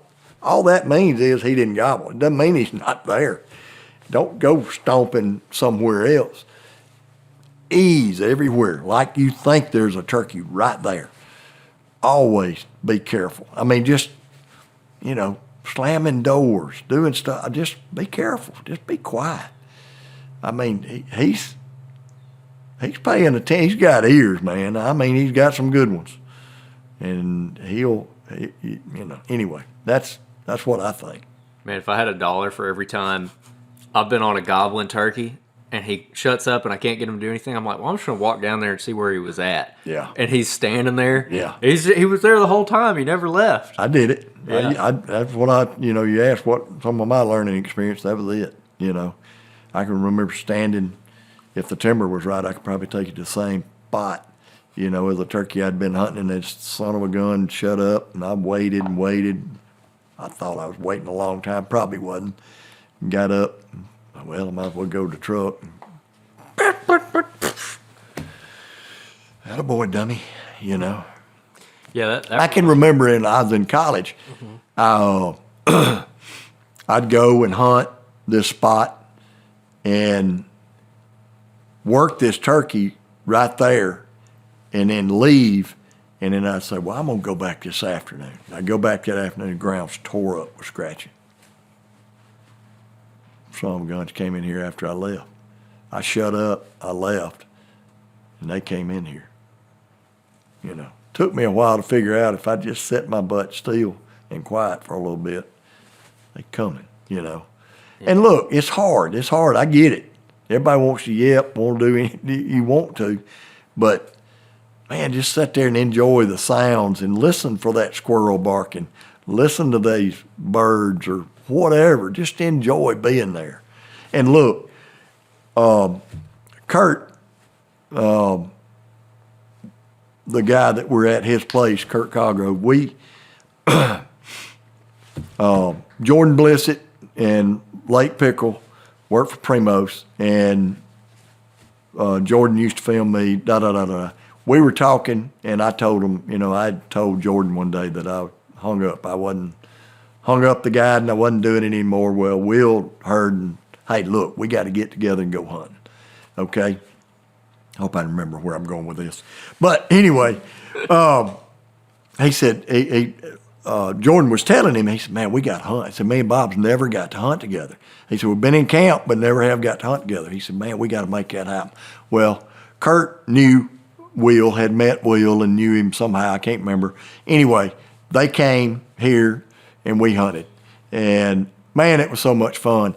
And what I was saying about enjoy sitting there and relax and take it all in, that's Will. Will takes it all in, man. He's loving being out there.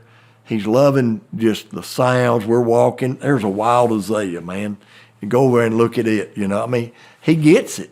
He's just, he's so in tune with it, and he loves being out there.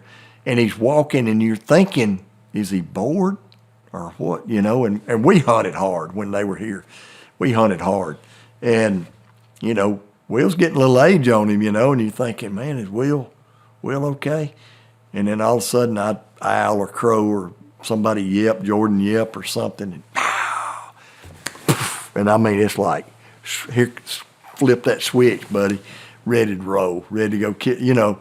It's just fun, you know. It's just fun being out there. Spring, everything's waking up. But anyway, I thought that was cool. You know, he and I hadn't hunted together, but seeing him and how he really, it was just like I thought he was, you know, on that. You know, I'd been around him enough, I would have known it, but he just, man, he loved it. Yeah, and that's part of spring turkey, man. And I'll tell you one thing, you kind of alluded to it a little bit earlier, but one random piece of gear that helped me was a watch. Yep. I'm starting to wear a watch in the woods because I'll get my gun up on my knee and I'll flip my watch around so the face is on the inside of my wrist. Yep. And I'll call and I'll be like, okay, it's 12:50 right now. I'm not going to move until 1:25 or something. And I just sit there and look at my watch the whole time. And I'm also not looking at my phone then. Right. I'm staying still. But I'm hearing all the little things in the woods, you know, like the woodpecker or the squirrel barking. And Preston Pittman was talking with us about that a couple weeks ago, where he's like, you got to see the woods with your ears, especially when you're turkey hunting. And there's all these subtle little sounds that you're going to hear, like a blue jay fussing at a turkey or a crow, or whatever the case may be. And when you really slow down and start taking that in, you're like, oh wow, I've been missing some stuff for years, years and years on end. Dude, you just made me think of something else, and good thing you can edit. But the tetras, you talking about the birds, and I'll tell you this right quick. It was the middle of turkey season. I called, I did a hearing test. You test this ear, test this ear. They program each one to each of your ears. I got them. I got home, my wife, I may have told y'all this before, but anyway, I get home, my wife, Alice, she says, hey, your hearing things came in. Cool. So I go upstairs, get them out, throw the instructions over there. And y'all do that too? Oh, yeah. Put the batteries in. Yep, they got to go this way. And put them in. Walk downstairs, go through the basement, come out, and she's out there piddling around in the flowers or doing something. I walk outside and I'm going, it's a beautiful spring day. It's in the middle of April. And I said, hey, come here. And I said, where's that bird? In that tree right there? And she said, yeah. And I said, where's that bird? In that tree? Yeah. I was hearing, I got tears in my eyes because I don't hear that. I hear it, but it's so faint you don't pay attention to it. You don't feel it. You know what I'm saying? But those things made a huge difference in that for me. Like, I don't wear them all the time. My hearing's okay, but I miss that. I miss those little birds, those red bird here and there. If they're away from me any at all, I don't hear it. And you don't realize that till you do that. And I got chilled thinking about it, you know. We went up to the front, and I've seen one turkey behind my house. We've got 15 acres. It's like 300 yards, no, 250 to my line right there. We walk up to the front. She walks around in some leaves. I'm going, okay, I can hear that a little bit. That's good. You know, she's close, so I could hear it good then. I said, maybe I can hear that. We're walking back, talking, going back around behind the house. And I said, hold on. I said, I hear a hen clucking. She said, what? I mean, she thought I was messing with her. And I said, no, shut up, listen. She got mad. She got mad at me because I said, shut up. I said the S word, as my kids used to say. And I said, no, listen, seriously. And I mean, she was clucking loud, but she was clucking, and I wouldn't have never heard that. So I fired up at that point. I went the next morning, hear a turkey gobble with a buddy. I said, that's over there across that creek, right? He said, yeah. And I'm like, how?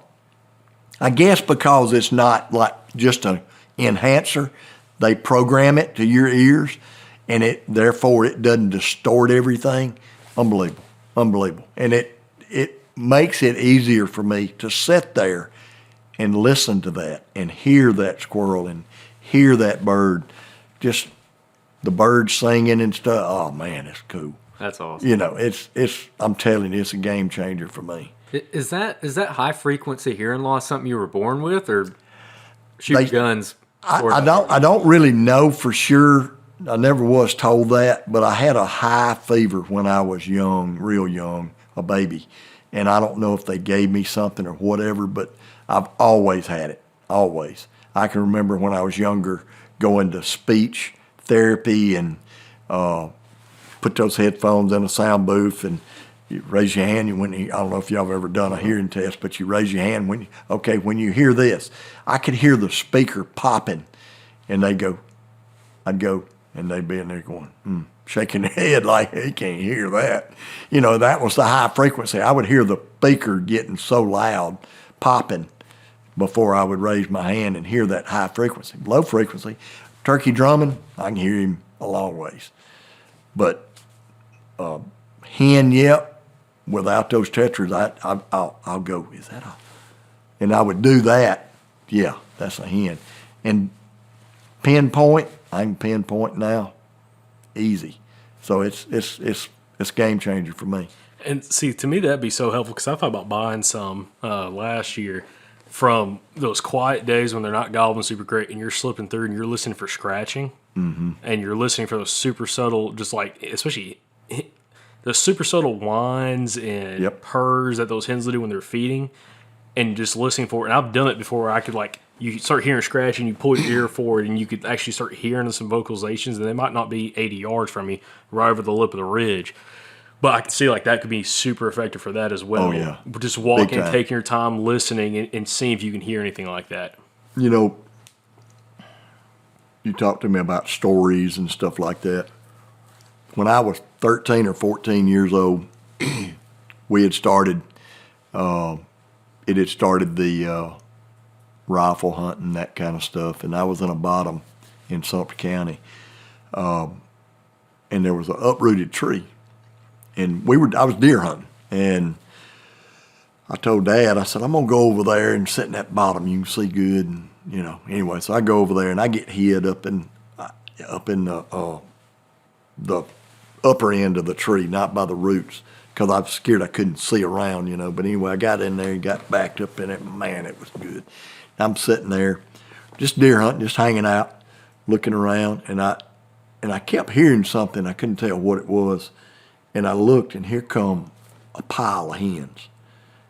And they're coming, and I start just sinking down, and they came right by me, and I'm telling you, it was a game changer.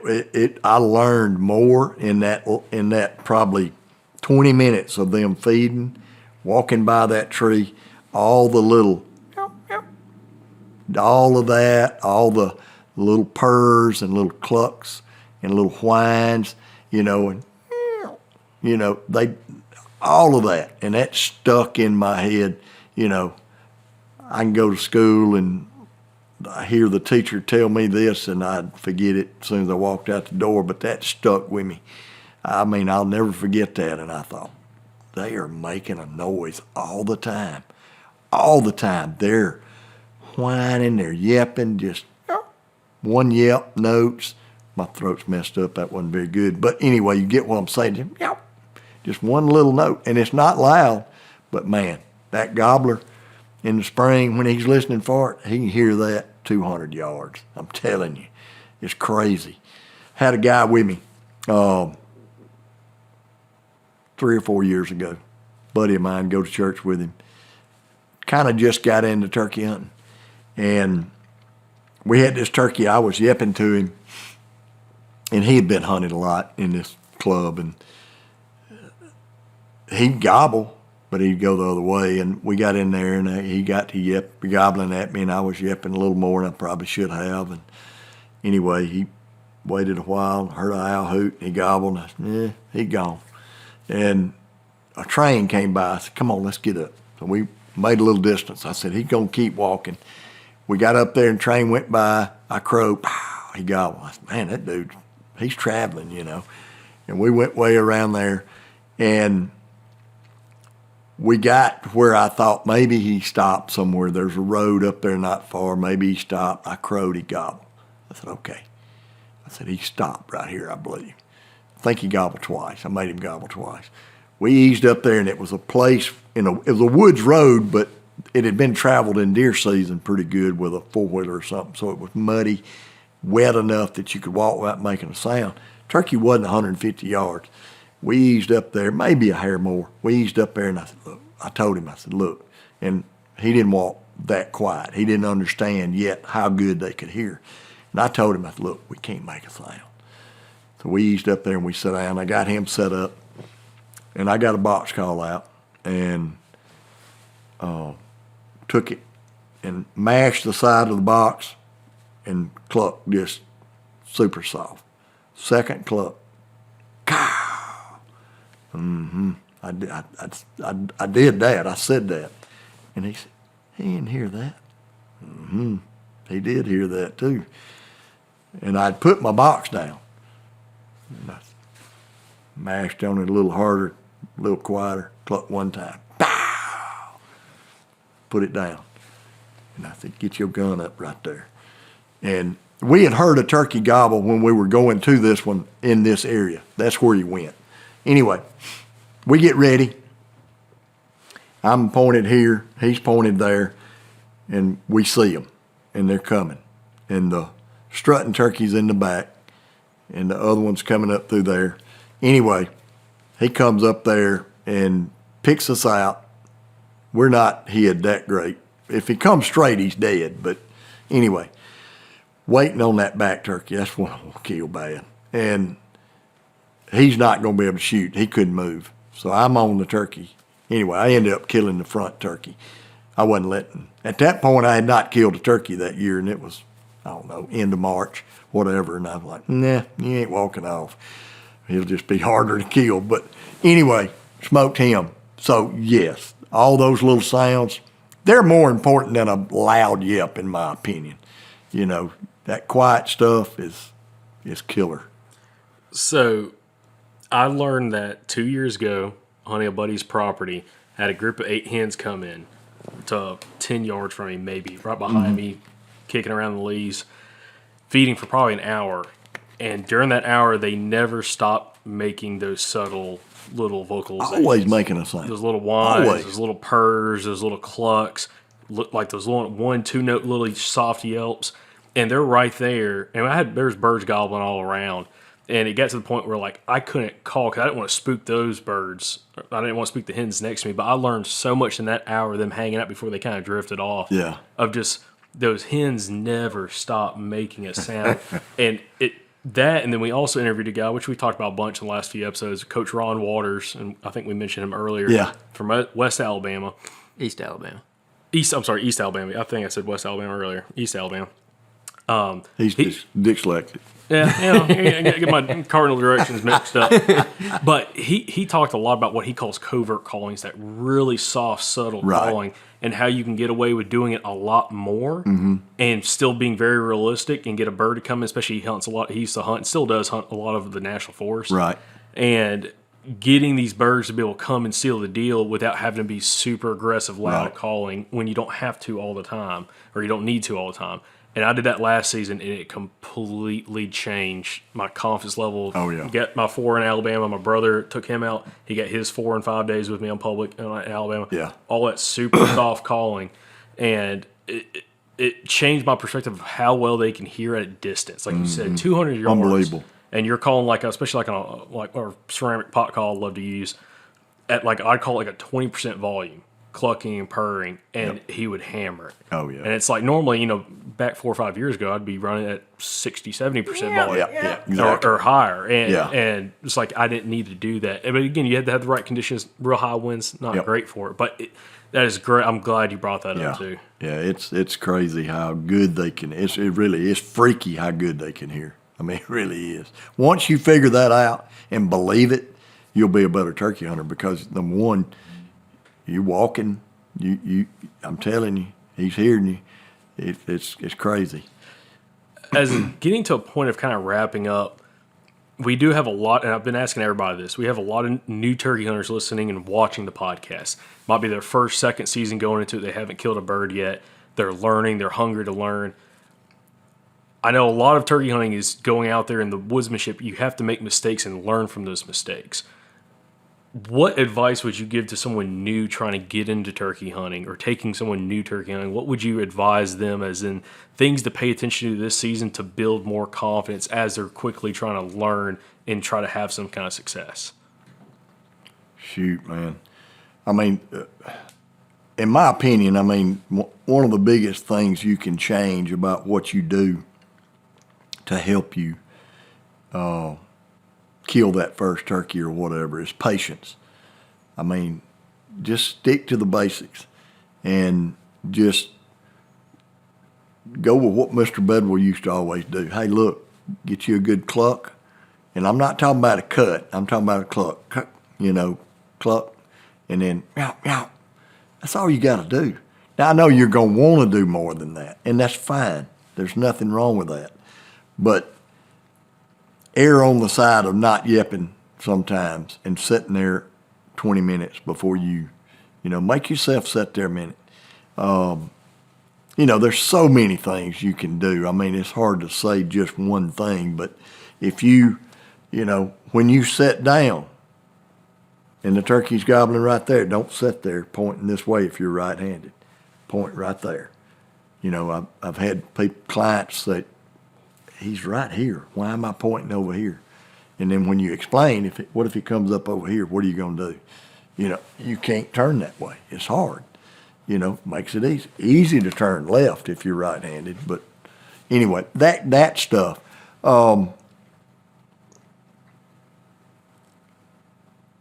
Just have confidence in knowing that turkey hadn't got anywhere to go. He hadn't got a meeting at any time. He hadn't got to go here. He hadn't got to go there. He ain't got anything to do but be right there. And if he's got hens, it's going to be slow. Just know that. Yeah, you can, get lucky and call the hens to you, but you also can piss them hens off and they go the other way with him, and he's going to follow them. So it's a million things you can do. Work on your patience. Just know it's not always going to happen quick.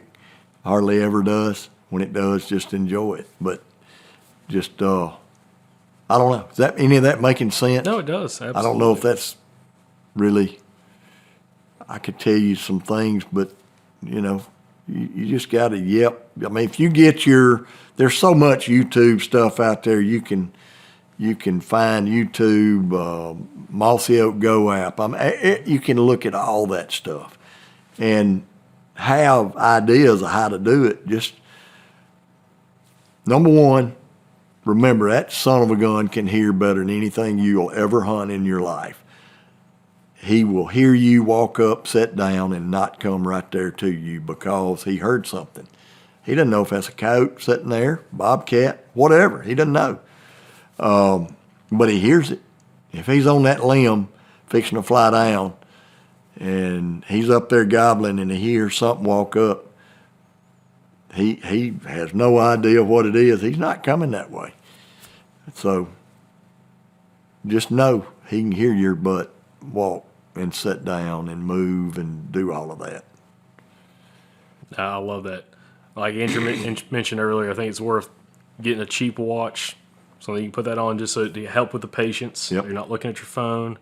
But no, and also I think something, because we mentioned this earlier, focusing on the woodsmanship aspect of it, learning how to move through the woods, listen to the woods, that'll pay off so much when it comes to dividends on that. And that's something, unfortunately, a lot of people don't small game hunt anymore. Yep. And some of these new turkey hunters didn't grow up doing that, so that's an aspect that they didn't have. That's right. Getting into it, unlike you and your upbringing. Yep. It makes a difference. Makes a big difference. But no, Bob, I greatly appreciate you letting us come down here to the Man, I enjoyed it.